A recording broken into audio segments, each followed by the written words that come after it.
right, everyone, this is Tim with Online Big Blue, bringing you the best in New York Giants sports talk and entertainment. And the Giants drop one to Cleveland. I think we kind of knew the outcome of this game. I don't think it was going to be a surprise to many. The Giants had an uphill battle with James Bradbury being out, with Jason Garrett having being out with COVID, and Freddie Kitchens having to call the plays, and Daniel Jones being out. But honestly, the Giants did some things in this game that just kind of bugged me. And it was going to be an uphill battle. I never really thought they were going to win the game. I had them losing 21-10 or something like that. But there was some things that bugged me, and some things that we did to ourselves that did not help us or give us the opportunity to win these games. The first thing we did is we let Cleveland go on two 90-plus yard drives. Yeah, that's the first time that's happened this year in the NFL. Two 90-plus yard drives we gave up this game. The defense couldn't get off the field at points in time. And honestly, here's my thing. Everyone a couple weeks ago wanted to give Leonard Williams all this money. We gotta pay Leonard Williams. We gotta keep Leonard Williams. We gotta give him the $900 million billion that he wants because he's the key to the defense. Okay, the last 2 weeks he has not stepped up.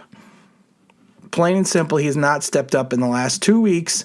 He has not shown anything in the last 2 weeks. Sure, you're going to get your 5 tackles, 3 solos or whatever he have. I forgot. I don't know the exact total. But again, no sacks, no pressures.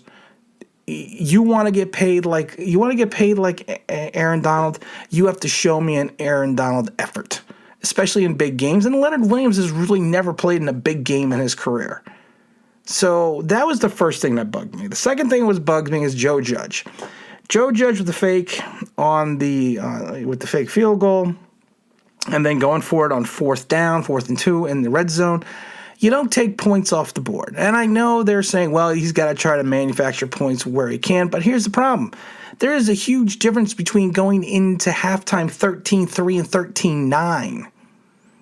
We could have gone in halftime 13-3. Lord knows if we are only 4 down, what difference that might have made. I even said that if we have the ability as a team to keep it within 6 points going into halftime, that we would have the opportunity to keep this game close and potentially win. But you took the points off the board, Joe. I mean, I don't like that. And then you kick the field goal with 4 minutes left. Then you kick a field goal? So we're down 20-6 when we need 3 scores? I'm not seeing that. I don't see that. And the other thing that bugged me is the fact that Cleveland's offensive line was pretty much decimated by injuries. Pretty much decimated. Nick Harris, first NFL action, first snaps. I liked Nick Harris coming out of college. We did a video on Nick because I thought he could play guard or center, and I think he went on the 5th round with Cleveland. I don't remember exactly, but we did a nice video. If you go back way back before the draft, we did a nice video on Nick. But you basically got 3rd string guys in there. And we can only generate – Dexter Lawrence is the only one that can generate a pass rush? Come on. Really? We're supposed – the big 3 of Dexter Lawrence, Dalvin Thompson, Leonard Williams are supposed to be pushing guys around. Let's push some guys around then. Let's move the pile. Now, don't get me wrong. This is a game I never thought we were going to win. I never thought we were going to come and win this game, but you know what? You could try to keep it close. And you know what I really would like to do? I would like to take Colt McCoy's ability to in his pre-snap reads and his ability to get his team in the proper position, and I'd like to somehow transplant that into Daniel Jones's head. Because if you do not see the difference between the 2 quarterbacks in reference to going to the line and going through your progressions and your pre-snap reads, I don't know what you're watching. Colt McCoy is an 11-year pro who came in there and put his guys in the right positions in the right places. Now, we're still having problems getting any – now, Daniel Jones playing this game was not going to make any difference. It was not going to make a difference. It wasn't going to make a difference at all. Cleveland's defense is good. They've had 2 bad games in a row, but they have a good defense. I mean, they're not spectacular, but they have a defense that can win games in the NFL.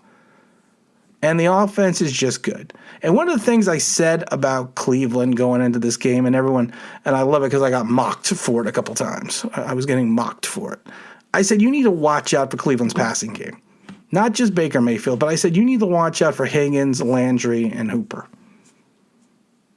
And you know what? Again, we did not get what I like to refer to as, like they all say, we didn't get bombed. Well, Baker did bomb us a little bit. Baker, man, you give Baker time to throw in that pocket, it's just disgusting what that guy can do with the ball. I wanted the Giants to get Baker Mayfield. I was hoping that Cleveland was going to take Barkley, and they didn't. But I really wanted Baker Mayfield. I really did. But that's neither here nor there. But the run game didn't kill us. It was the passing game that killed us, and I even said that we need to be cautious of that. I said, if you're going to put 7 in the box to try to stop the run, you are going to leave one-on-ones with Jarvis Landry, Higgins, and Hooper. And the guy who, I can't remember, a couple of guys that went and left messages and said, you know what you're talking about. You got to stop running. No, I can't. And I'm not worried about. One of the posts was, I'm not worried about Jarvis Landry on the one-on-one. You had that work out in the end zone. Again, it's not a game that I thought we were going to win. It's a disappointing game because it's a loss. We still have playoff hopes. They are fading rapidly. Dallas won, so now Dallas is 5-9 as well. So, I mean, we just need to keep plugging on. We got to keep hoping that Washington loses. We got to try to find a way to win a game against the Ravens and then beat Dallas. So all hope is not lost. Colt McCoy had a good game, for what he is.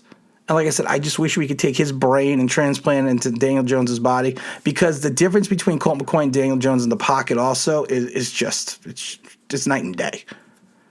Colt McCoy is 11-year pro and a veteran quarterback, and he shows you that when he's in the pocket. He's not easily flustered, and he knows where to go with the ball when given the opportunity. We're going to do a better breakdown tomorrow on this game, but like I said, all hope is not lost. We got to still keep an eye on the playoff prize, and we have to kind of wait and see what happens. But again, this is Tim with Online Big Blue, bringing you the best of New York Giants sports talk and entertainment. And as always, if you could subscribe, if you could ring that play, think you know what that means? That'd be awesome.